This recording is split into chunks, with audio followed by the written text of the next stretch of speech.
Okay, hello everyone. तो आज हम पढ़ेंगे अपने last jurist of analytical school के बारे में, दैट इज केल्सन। अब हम पढ़ रहे हैं केल्सन के बारे में। केल्सन कौन से स्कूल से रिलेटेड है? एनालिटिकल स्कूल से। कितनी बार आपसे प्री में एमसीक्यू क्वेश्चन में यही पूछ लेते हैं कि केल्सन जूरिस्ट जो है वो कौन से स्कूल से रिलेटेड है? Is related to analytical school of jurisprudence. अगर अब हम बात करें केल्सन की, केल्सन भी कौन थे? प्रोफेसर थे जूरिस्प्रूडेंस के। कहां पर? वियना में। ठीक है। केल्सन ने कहा है, एजर्ट करा, उनका मानना क्या है लॉ के ऊपर? उन्होंने एजर्ट करा है law should B read independently. Law को इंडिपेंडेंटली रीड करना चाहिए from morals, sociology and history. मतलब मॉरल्स हो, सोशियोलॉजी हो, हिस्ट्री हो, उससे तीनों से उसका कुछ भी लिंक नहीं होना चाहिए। जूरिस्प्रूडेंस मतलब लॉ को आप अगर देख रहे हो जूरिस्प्रूडेंस के अंदर तो बहुत इंडिपेंडेंटली देखो, उसका कोई लिंक नहीं है मॉरल्स के साथ, सोशियोलॉजी के साथ, हिस्ट्री के साथ। इसका मतलब उसका कहना है law will stand on its own. Law अपने आप में ही है, उसका कोई लिंक नहीं है अदर सब्जेक्ट से। तो ये वाली कोटेशन बहुत इंपॉर्टेंट हो जाती है। कितनी बार यही लाइन दे देते हैं और पूछते हैं ये कौन से स्कूल से है? तो ये है हमारी एनालिटिकल स्कूल से। ये कौन से जूरिस्ट ने बोली है? ये केल्सन ने बोली है। ठीक है। अब केल्सन की जो थ्योरी है वो इसी के अराउंड रिवॉल्व करती है, जो उनकी बुक भी है प्योर थ्योरी ऑफ लॉ। उनका कहना है लॉ जो है वो एक बिल्कुल प्योर फॉर्म है, उसकी बिल्कुल प्योरिटी है। उसके अदर सोशल फैक्टर्स को आपको टोटली इग्नोर करना है जब आप उसकी थ्योरी देख रहे हो। उसकी थ्योरी के अराउंड कोई भी अदर डिसिप्लिन नहीं है।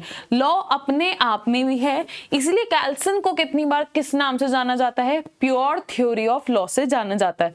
1 मार्क में यही पूछ लेते हैं कि प्योर थ्योरी ऑफ लॉ किसकी है? केल्सन की है। या ये वाली बुक किसकी है? तो ये भी वाली बुक किसकी है? केल्सन की है। ठीक है। तो आपको याद रखना है कि उसने क्या कहा, लॉ को अदर फैक्टर से हटा दो, उसका कोई लेना देना नहीं है। लॉ जो है वो सिर्फ किसके लिए है? लोगों के लिए है। और लोगों ने क्या मिलके बनाई है? एक सोसाइटी बनाई है। बस लॉ ही है, उसके अलावा उसके आसपास कोई भी डिसिप्लिन कुछ भी नहीं है, इसलिए प्योर थ्योरी है। फिर केल्सन ने कहा कि जो ये लीगल थ्योरी है ये ऑट टू बी और मस्ट में डिफरेंस करती है। देखो, अगर मैं बात करूं 3 टर्म्स होती हैं। एक होती है शुड, ठीक है, एक होता है मस्ट और एक होता है ऑट टू।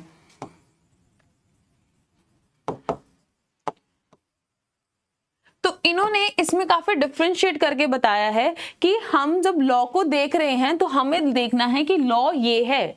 जैसे अगर एग्जांपल मैं दूं, यू शुड फॉलो लॉ, आपको लॉ फॉलो करना चाहिए। या आता है you ought to follow law, तो थोड़ा सा प्रेशर आ जाता है कि हाँ आपको लॉ मानना चाहिए वाली आ जाती है। या यू मस्ट फॉलो लॉ, कि आपको लॉ फॉलो ही करना है। तो उसने कहा हम इनको बाइफरकेट करके चलेंगे। यहाँ पे हम जो कॉन्सेप्ट है वो ये लेके चलेंगे, लॉ एज इट इज जो है वो आपको मानना है। आपको नहीं देखना कि आइडल लॉ क्या था या ये होना चाहिए। जो लॉ है आपको उसे एज इट इज फॉलो करके चलना है। ये प्रिंसिपल आपका क्या होगा? फॉलो होगा। इसको उन्होंने बाइफरकेट करके बताया है। ठीक है। फिर इनकी थ्योरी को हम बोलते हैं नॉर्मेटिव साइंस। कितनी बार ये पूछ लेते हैं नॉर्मेटिव साइंस प्रिंसिपल किसका है? वो हमारे केल्सन का ही है। उनका कहना क्या है? उनका कहना है law should be understand as they are. जैसा लॉ है उसे आपको वैसे ही समझना है, आपको उसके नॉर्मेटिव प्रिंसिपल को देख के चलना है। जैसे अगर कोई लॉ फॉलो नहीं करता तो क्या होगा?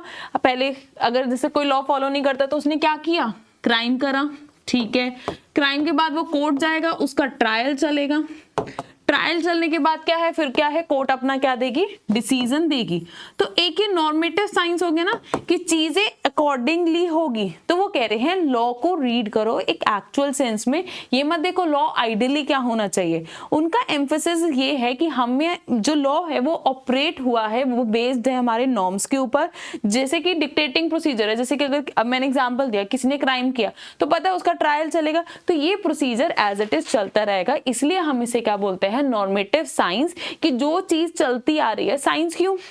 साइंस में है ना water boils at 100 degree Celsius, वो फिक्स है। तो ऐसे ही ये कह रहे हैं कि ये एज इट इज चलती आ रही है, इसलिए लॉ क्या है? हमारा नॉर्मेटिव साइंस है। ठीक है।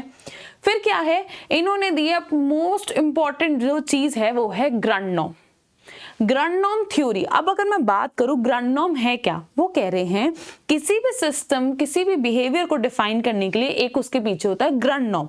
उस ग्रैंड नॉर्म से वो क्या लेता है, पावर लेता है। जैसे मैं एग्जांपल दूं, पहले राजा होते थे, राजा ने कोई ऑर्डर दिया, हम उसे फॉलो कर रहे हैं, तो जो हम ऑर्डर फॉलो कर रहे हैं उसके पीछे कौन है, राजा। तो राजा क्या है, ग्रैंड नॉर्म है।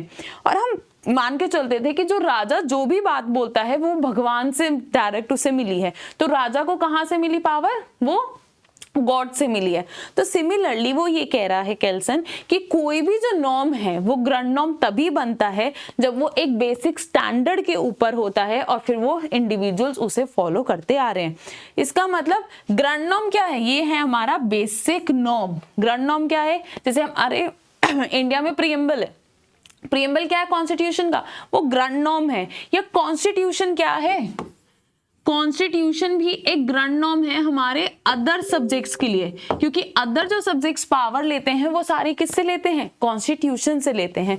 तो इसका मतलब ग्रैंड नॉर्म सबसे ऊपर आएगा और उसके नीचे बाकी सारे नॉर्म्स आते हैं।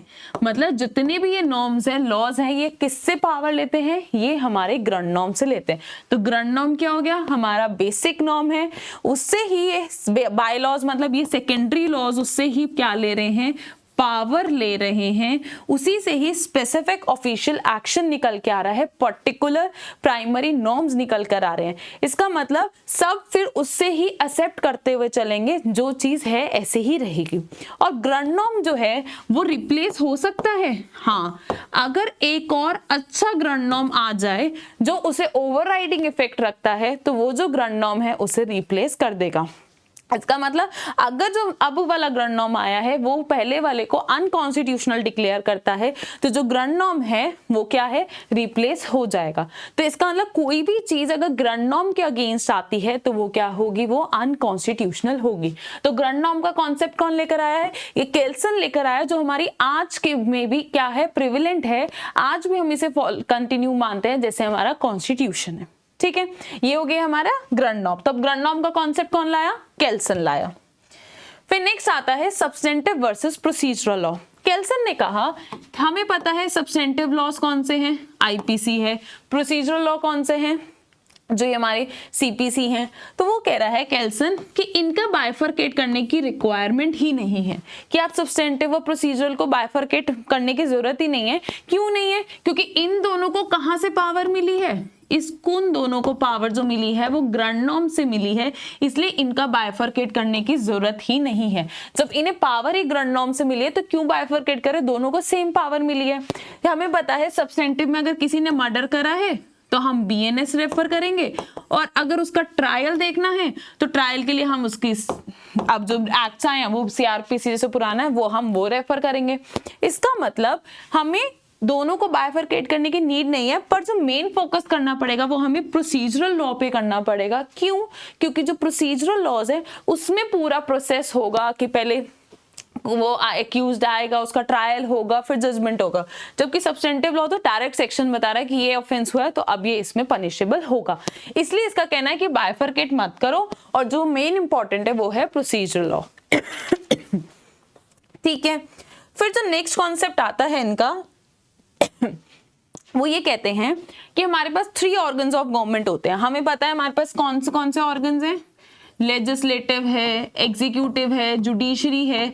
तो वो कह रहे हैं इनको भी बाइफरकेट मत करो, इनकी भी जरूरत नहीं है बाइफरकेट करने की, क्योंकि इन सबको भी कहां से पावर मिल रही है, उस ग्रैंड नॉर्म से ही मिल रही है। तो जब ये सारे सेम सोर्स ऑफ लॉ से ही पावर ले रहे हो तो क्यों बाइफरकेट कर रहे हो, कोई जरूरत नहीं है ना बाइफरकेट करने की। तो ये थी किसकी, केल्सन की थ्योरी। अब केल्सन की थ्योरी की थोड़ी सी बुराइयां भी देख लेते हैं। सबसे पहले जो क्रिटिसिज्म था वो ये था, उसने अपनी ही थ्योरी को क्या करा है, कॉन्ट्राडिक्ट करा है। Contradict is own theory.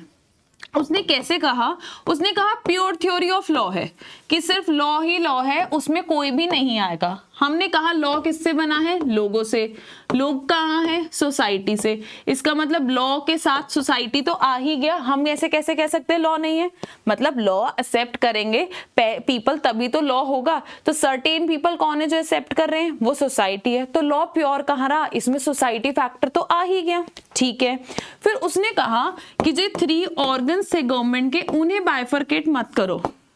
हमने कहा कि हम कैसे नहीं करेंगे, हमें पता है सबको सेम पावर मिल रही है, पर तीनों डिफरेंट डिफरेंट बॉडीज हैं, तीनों अपने अपने स्फेयर में अलग अलग काम कर रही है, अपनी अलग अलग एफिशिएंसी है। तो आज भी अगर हम प्रेजेंट देखें, हमें तीनों को अलग ही रखना पड़ेगा, अदरवाइज एफिशिएंसी नहीं रहेगी। ठीक है, फिर हमने क्या देखा, उसने कहा केल्सन ने कि लॉ को जो है नॉर्मेटिव साइंस की तरह रखो, मॉरल से बिल्कुल दूर कर दो। तो अगर हम देखें कि कैसे हम किसी भी मॉरल से दूर रख सकते हैं, क्योंकि इनडायरेक्टली अगर हम देखें लॉ कभी भी मॉरलिटी से अलग नहीं होता, उसके पीछे एक बेसिक नॉर्म ही होता है। ठीक है, फिर आया जो ये इसने बार बार ग्रैंड नॉर्म कर रहा था, ये ग्रैंड नॉर्म कहां से लेगा अपनी वैलिडिटी, बताओ ग्रैंड नॉर्म की वैलिडिटी कहां से आएगी, इसके ऊपर कोई भी बात नहीं है, तो ये इसकी ग्रैंड नॉर्म की थ्योरी ही नहीं एग्जिस्ट कर रही है। तो ये थे इसके क्रिटिसिज्म। तो ये है हमारी पूरी केल्सन की थ्योरी। एनालिटिकल स्कूल यहीं पर खत्म होता है। Okay, thank you.